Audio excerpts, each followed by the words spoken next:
I'm 25 and am having a micro wedding. My dad's 43 and this woman's at least in her 50s.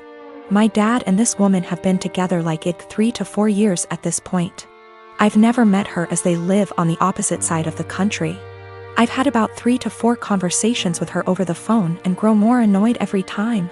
The first one was when I cut my mom off after a bad blow-up. Going on and on about I'm young and I'll come around and she's my mom still, etc, etc, etc. The second was last summer. I was 8 months pregnant and my car was impounded BC of the insurance company. It was resolved. I called to let my dad know, not her, and she kept going in circles repeating that we need to get it cause it accrues fees. I had a minor snap then. I don't appreciate being talked to like I'm stupid and 15. I was telling him that BC of the insurance company our truck got towed and was in impound, and they were in the process of getting it out. She chimes in, he had me on speaker, and repeatedly said in a tizzy, get that car out. You need it, it's accrues fees, the longer it's there the more it is. Literally repeated the same sentences for 10 minutes refusing to listen, when I told her it was being handled until I snapped and told her to stop it because it was being handled and I knew perfectly well what impound is and does and to stop talking to me like I'm 16 years old. Again, I was 8 months pregnant and was giving an update, not asking advice. I sent my dad an invite specifically addressed to only him and his RSVP was pre-filled for only him. I've seen him all of 2 times in the last 10 years and the only time he made an effort of contact was when I was pregnant. Well, now I'm getting married, in a week at this point. He never sent his RSVP card, so I texted him asking about him and his parents and he said they're all coming. So I reiterated all 3? And he said 4 including this woman. I said his invite was addressed to him and pre-filled for 1. I haven't had a text since. Not only is it my wedding, but my FH and I are announcing our 2nd pregnancy as well and I don't want someone who lacks boundaries there. Or someone, not from my IL family, that I haven't met / don't know. Yes, I did try talking to him this spring in person about her behavior. I told him I don't appreciate it when she talks to me like some stupid teenager who doesn't know what anything means. I don't call for advice, I call to give updates. I didn't need or appreciate the consistent repeating of information I had made clear I already knew. He told me she's just motherly and I told him that's great for her.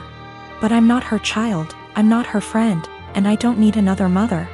I have 3 and didn't need another one. I'll be sending a message tomorrow asking if he's coming or not and if he won't go without her that's fine. Just don't come at all and I'll send a Zoom link that ends promptly after the ceremony. It's my wedding and I just don't want her there. If he doesn't want to go without her that's fine, I'll send a link to the stream for those who couldn't be there.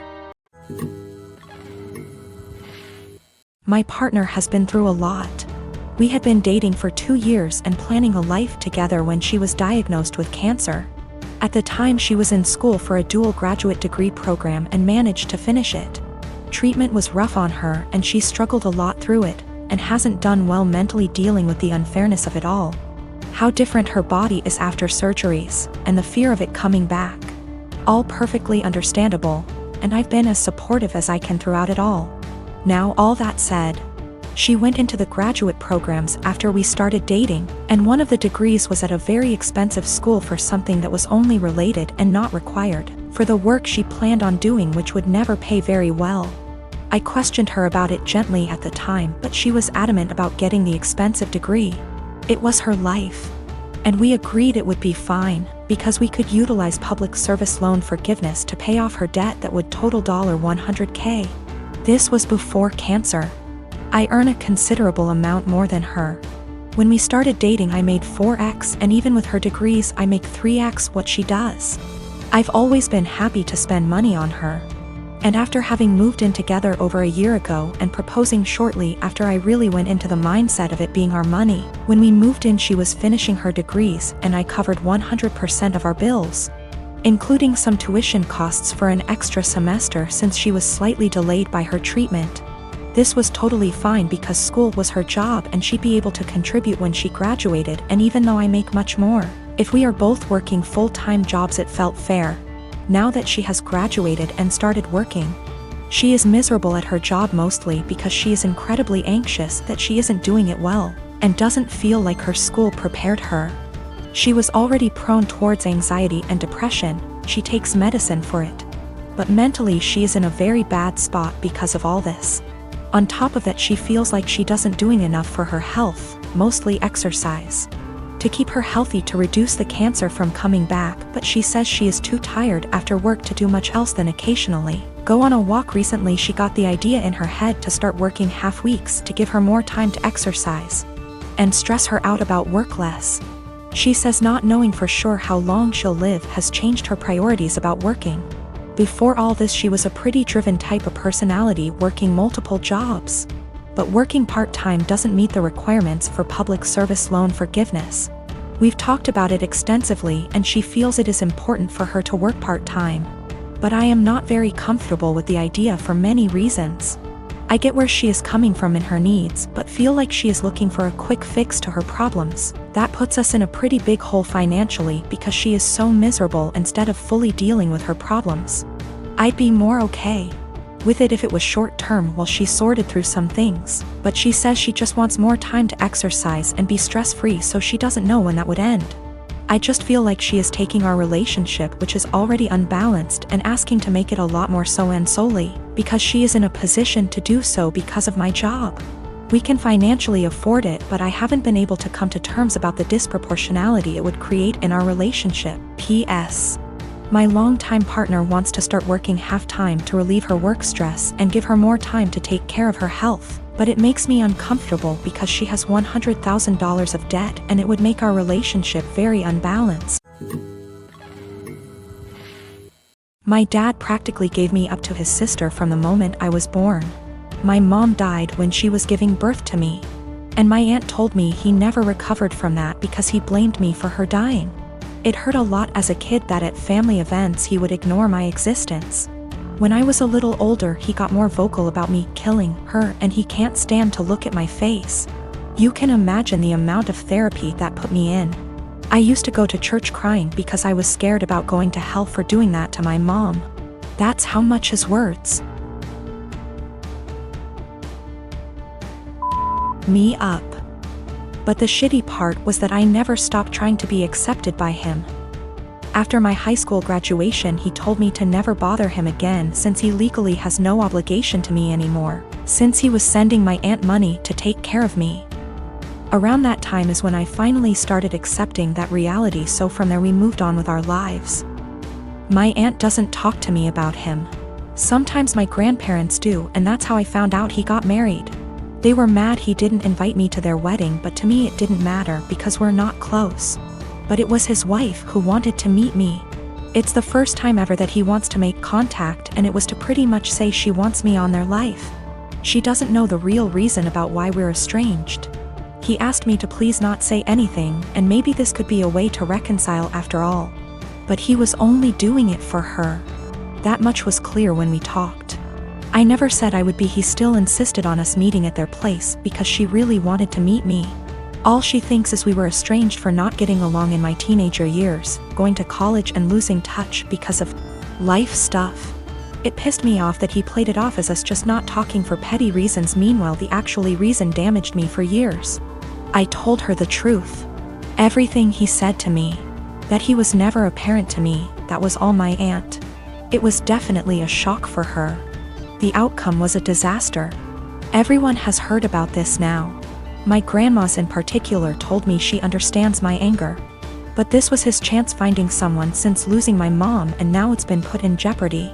My dad is devastated. They think it was going too far to ruin his marriage that way when he was willing to include me in their lives, which could have been the start of our relationship.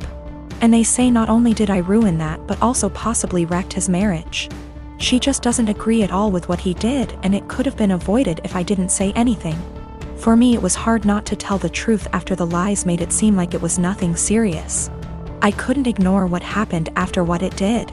If it was the right call, since it put their whole marriage at risk after all. My brother and I do not get on.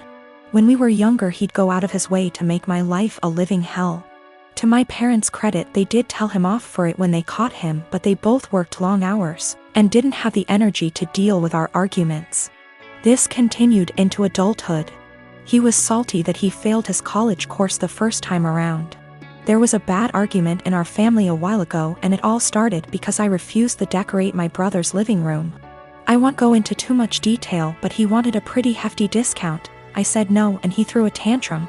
Instead of being a grown-up and talking to me, he decided to hook up with my toxic ex-girlfriend and the mother of my child.